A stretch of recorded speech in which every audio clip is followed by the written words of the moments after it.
le futur. Après le bug de l'an 2000, la civilisation a été éradiquée. Toutes les connaissances ont été perdues. Objection! Tout le monde sait ce qu'est un hacker, ou plutôt tout le monde partage les mêmes fausses idées au sujet de ce qu'est un hacker. Ce que l'on sait moins, c'est que la culture hacker trouve ses sources non pas dans l'informatique, mais dans la téléphonie. C'est ainsi qu'à la fin des années 60, avant que l'informatique ne soit aussi répandue qu'aujourd'hui, les ancêtres des hackers défiaient le système téléphonique américain. On les appelait les phreakers.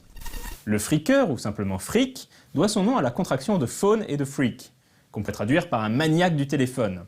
Le phreaking consiste à pirater le réseau téléphonique afin d'en percer tous les secrets. Comme pour les hackers, une part importante de la motivation d'un phreaker était de comprendre comment fonctionnait le système et d'en explorer les rouages.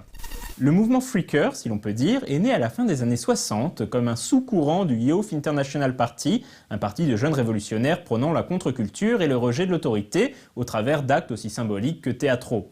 Les membres du Youth International Party, que l'on appelait des hippies, publiaient une lettre d'information appelée le TAP pour Technological Assistance Programme avec des conseils de phreaking. Le phreaker le plus célèbre est sans aucun doute John Draper, alias Captain Crunch. Au début des années 70, Draper, qui vient d'être renvoyé de l'US Air Force, crée une radio pirate qu'il émet depuis son van Volkswagen à l'aide d'un émetteur de sa conception. C'est alors qu'il est contacté par un certain Denny, un phreaker aveugle qui lui demande de mettre son talent pour l'électronique au service de la cause du phreaking. Il se trouve que le réseau téléphonique d'AT&T était alors contrôlé par certaines tonalités. En gros, en émettant la bonne tonalité dans le combiné du téléphone, il était possible d'obtenir divers effets. Alors là, je vous avoue que je vais citer directement Wikipédia qui explique tout ça très bien. Le phreaker appelle un numéro vert distant. Le central téléphonique local attribue alors une ligne longue distance inoccupée et enregistre l'appel sans facturation.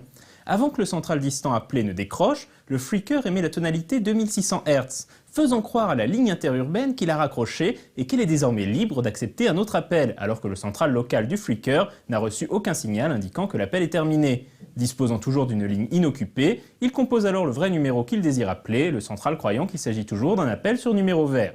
Fin de citation. En clair, en émettant simplement une tonalité de 2600 Hz, le phreaker était capable de passer des appels gratuitement partout dans le monde.